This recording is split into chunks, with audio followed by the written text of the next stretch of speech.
You ask Tiger to solve. This deals with linear equations with one unknown. The final result is x equals 3/4. Let's solve it step by step. Group all x terms on the left side of the equation. Subtract x from both sides.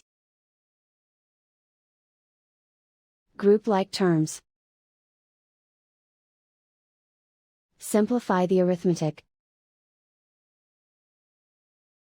Group like terms.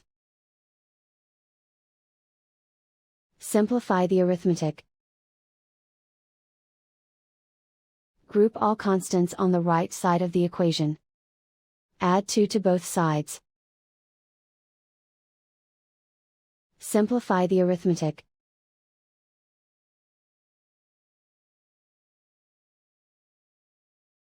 Isolate the x. Divide both sides by 4. Simplify the fraction.